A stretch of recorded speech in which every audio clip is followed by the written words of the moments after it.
Avanti, prego prendere posto. Pioggia che ci ha dato in uso per questo evento. Dopo ringrazieremo il Sindaco in maniera più ufficiale per questa iniziativa.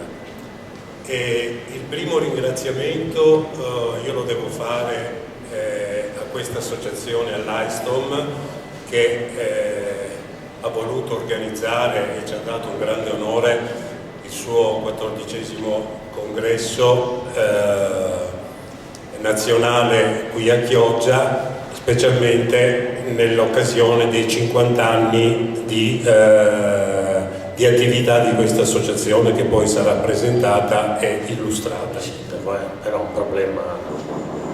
Noi innanzitutto la ringraziamo della sua presenza. Io rappresento i pazienti, io sono un paziente stomizzato, non sono né medico né infermiere, quindi viviamo quotidianamente sulla nostra pelle questi gravi disagi, perché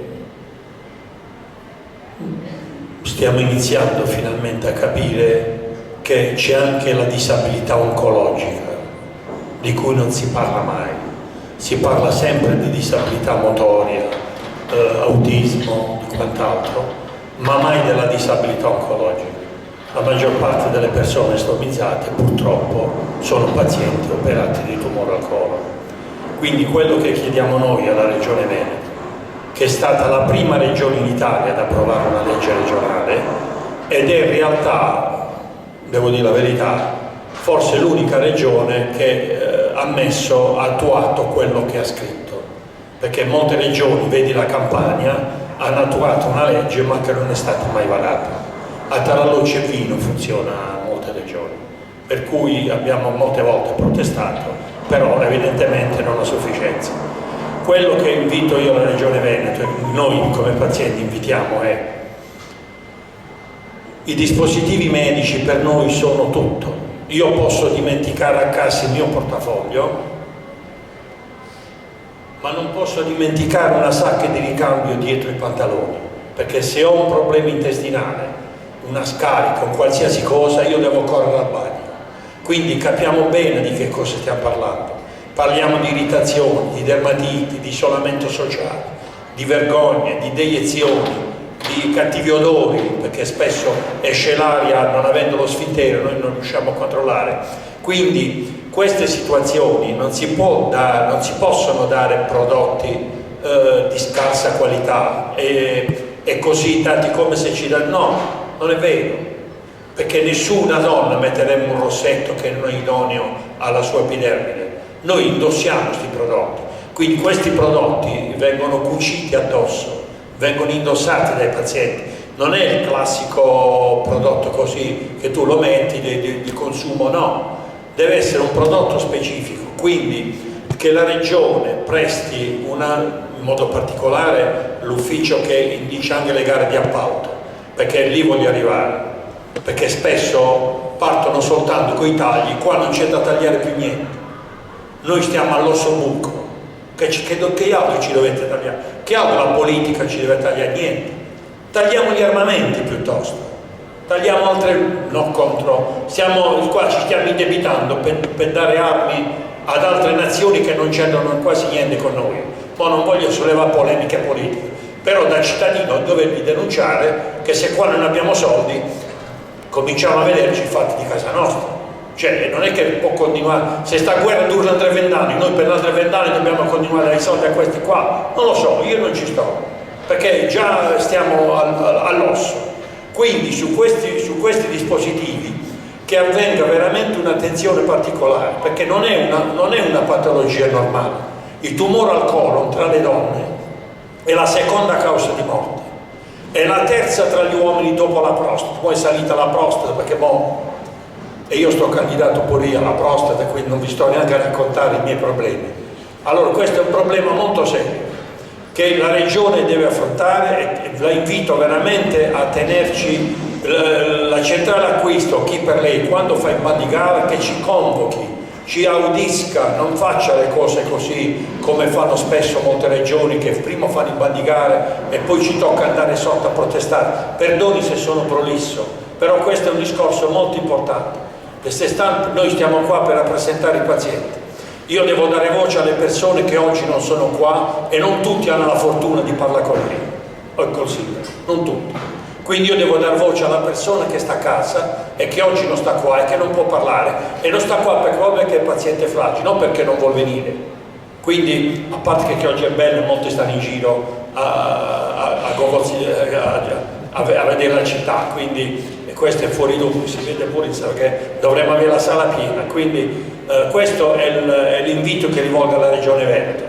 Io, se appena trovo il Presidente Zaia, lo ribadirò anche a lui, che evidentemente si faccia un osservatorio permanente sull'incontinenza urinaria, fecale e stomaca, sull'operatività dei centri, perché se questi benedetti centri funzionano, noi sì che risparmiamo milioni e milioni di euro.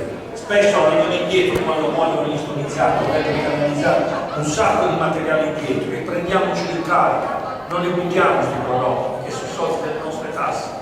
Quindi c'è qualcosa che non va, che dobbiamo anche in questa regione, nonostante sia un fiore all'occhiello, perché il Veneto, una volta era la Lombardia è stata azzerata, devo dire la verità, siamo proprio fuori dal mondo. Quindi per noi il Veneto è molto importante.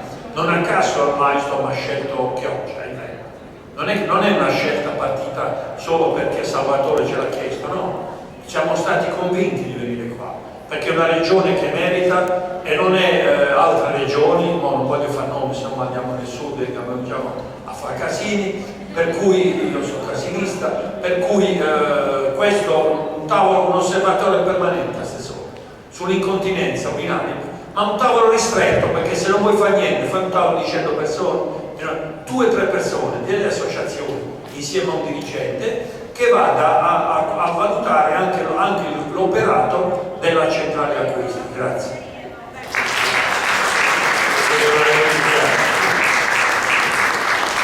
No, io accolgo sicuramente tutte le osservazioni. Il tavolo che è stato ricostituito nel 2022, quindi recentemente, e che porterà quindi alla stesura finale del PDA anche tra gli obiettivi quello del monitoraggio dei centri, capire oggi i centri primo, secondo, terzo livello, e io ho citato solo i 5 centri dell'ultimo livello eccetera, come stanno funzionando, come si raccordano a quella che è anche la parte poi territoriale, distrettuale, perché se noi sommiamo c'è la parte ospedaliera, c'è la parte chiaramente legata poi a un percorso ben definito dalle dimissioni e tutto quello insomma che ne consegue.